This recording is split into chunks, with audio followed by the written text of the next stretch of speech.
আসসালামু আলাইকুম আপন মানুষজন অনলি কুকিং রেসিপিস চ্যানেলে সকলরে জানাই স্বাগতম। আজকে আমি আপনারা লাগি নিয়ে আইছি জাল জাল মজাদার বিকালের একটা নাস্তা রেসিপি। সুজি আর আটা দিয়ে খুব সহজে আজকের এই রেসিপিটা বানাইয়া আপনারা লাগি শেয়ার করছি। প্রথমে একটা মিক্সিং বাটি নিয়েছি আর বাটির মাঝে দিলাইরাম 4 কাপ দিয়ে 1 কাপ পরিমাণ সুজি। আমি 4 কাপ দিয়ে পরিমাপ করিয়া দিলাম, আপনারা চাইলে যে কোনো বাটি অথবা মেজারমেন্ট কাপ দিয়েও দিতে পারেন। এখন দিলাইরাম ও কাপ দিয়ে 1 কাপ পরিমাণ আটা। আটার পরিবর্তে আপনারা চাইলে কেন ময়দাও দিতে পারেন যদি আমার আজকের এই রেসিপিটা বাসাত বানাইয়া খাইন। এখন চামচ দিয়ে খুব বালাটি সুজি আর আটা মিশাইয়া নিলাম।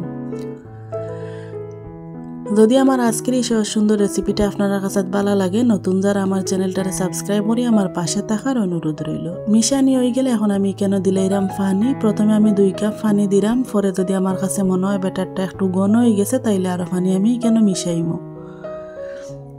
পানি দেওয়ার পরে আবারও চামচ দিয়ে খুব বালাটিকে মিশাইয়া নিলাম। অত সময় থেকে যারা ভিডিওটা দেখছেন আর লাইক দিতে ভুলে গেছেন, মনে করে একটা লাইক দিয়ে পুরো ভিডিওটা দেখার অনুরোধ রইল। দেখকা মিশাইতে মিশাইতে ওলাখান হয়েছে আর আমার কাছে মনে হয়েছে ব্যাটারটা এখন কিছুটা ঘন। এর কারণে আমি আরও হাফ কাপ পরিমাণে কেন পানি দিলাইছি। পানি দেওয়ার পরে আবারও খুব বালাটিকে মিশাইয়া দেখকা পাতলা একটা ব্যাটার আমি রেডি করিয়া নিছি।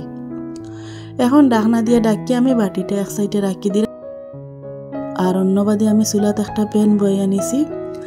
প্যানের মাঝে 1 টেবিল চামচ সয়াবিন তেল গরম করিয়া নিছি আর দিলাই আমি কেন কিছুটা হাফ চামচের মতো আস্তা জিরা আর হাফ চামচের চাইতে কিছু কম আস্তা সরিষা আর কিছুটা আদা কুচি, রসুন কুচি আর 2টা শুকনো লঙ্কা কুচি করিয়া আমি দিছি।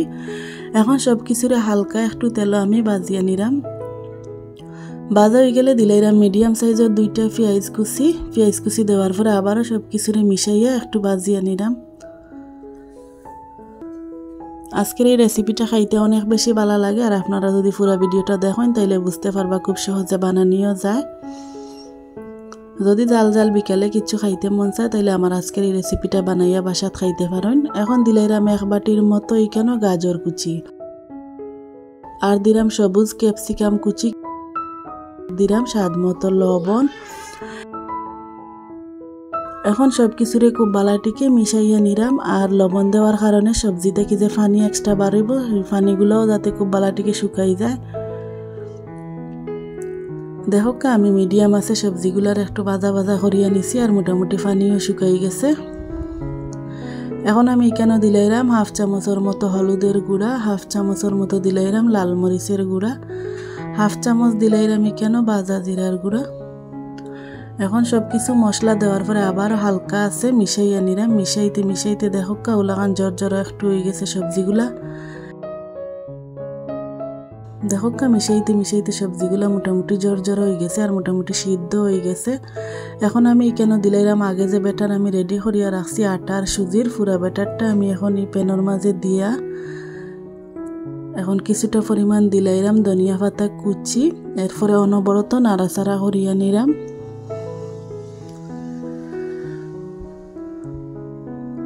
এই সময় নাড়াচাড়া বন্ধ করা যাইতো না, চুলার আঁচ লত রাখিয়া এই কাজটা করতে হইব। দেখো আস্তে আস্তে মিশাইতে মিশাইতে ওলাহান ঘন ঘন হইয়া আইব।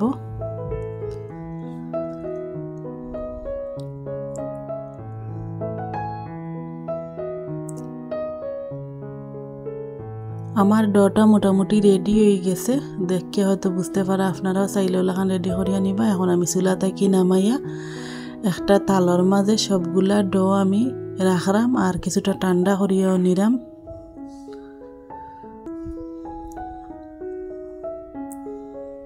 আর একটু ঠান্ডা হয়ে গেলে এই ডোটা কিছুটা আরো শক্ত হয়ে যাব। সুজি আটার সবজির মিশ্রণে এই নাস্তাটা খাইতে অনেক বেশি ভালো লাগে। দেখকা কিছুটা ঠান্ডা হয়ে গেছে, হাত দিয়ে ধরা যাইব এমন অবস্থায় এখন আমি খুব বালাটিকে হাত দিয়ে মিশাইয়া নিলাম।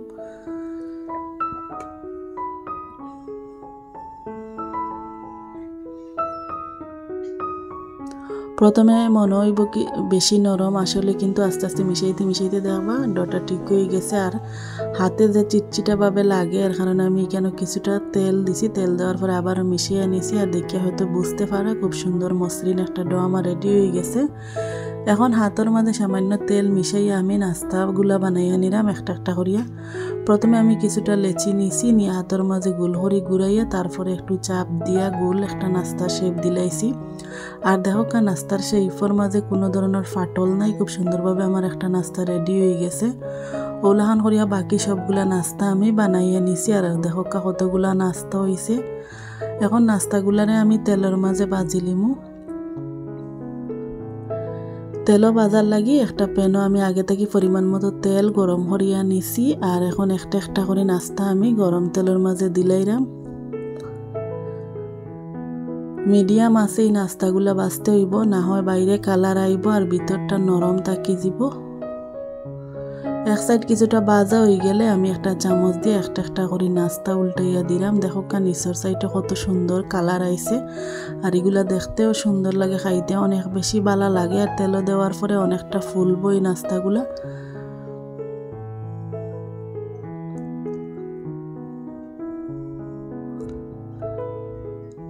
সবগুলা নাস্তা আমার উল্টাইয়া দেওয়া হয়ে গেছে। এখন আমি উল্টাইয়া পাল্টাইয়া খুব সুন্দর একটা কালার আওয়া পর্যন্ত নাস্তাগুলারে বাজিয়া নিলাম।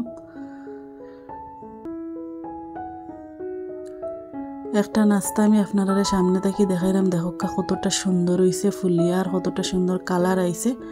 এখন আমি একটা একটা করে নাস্তা আলাদা একটা স্টেইনারের মধ্যে তুলিয়া নিলাম, যাতে এক্সট্রা যে তেল আছে তেলগুলা খুব সুন্দরভাবে জড়ি যায়। ওলাহান করিয়া বাকি সবগুলা নাস্তা আমি বাজিয়া নিমো। আর দেখতে কতটা সুন্দর লাগে। আর নাস্তা একটাও নষ্ট হয়েছে না, খুব সুন্দরভাবে বাজা বাজা হয়েছে। আপনারাও চাইলে ওলাহান সহজ সুন্দর করিয়া বাসাত বানাইয়া খাইতে পারেন। আর অনলি কুকিং রেসিপিস চ্যানেলে আপনারা সবসময় সহজ সুন্দর রেসিপিগুলা পাইবা। ওলাহান করিয়া আমার সবগুলা নাস্তা বাজার পরে আমি একটা প্লেটে আপনারা পরিবেশন করিয়া শেয়ার করলাম। দেখো কতটা লোভনীয় হয়েছে নাস্তাগুলা, দেখতেও কতটা সুন্দর লাগে। আর শুধু দেখতে সুন্দর না, এই নাস্তাগুলা খাইতে অনেক বেশি ভালো লাগে। আপনারা যে কোনো চাটনি অথবা টমেটোর সস দিয়ে পরিবেশন করতে পারেন, না হয় যদি খিচুড়ি অথবা ফুলাও লাগিয়ে নাস্তাটা পরিবেশন করা যায়। একটা নাস্তা ভাঙ্গিয়ে আপনারা দেখাইলাম। দেখো বাইরে কিলা খান হয়েছে আর ভিতরটাও কিলা খান হয়েছে। যদি আমার আজকের এই সুন্দর রেসিপিটা আপনার কাছে ভালো লাগে কমেন্ট করে জানাইতে ভুলুন না যেন। আর সবসময় আমার পাশে থাকবা, আমার সাপোর্ট করবা। সকল ভালো থাকবা সবসময়। আল্লাহ হাফিজ।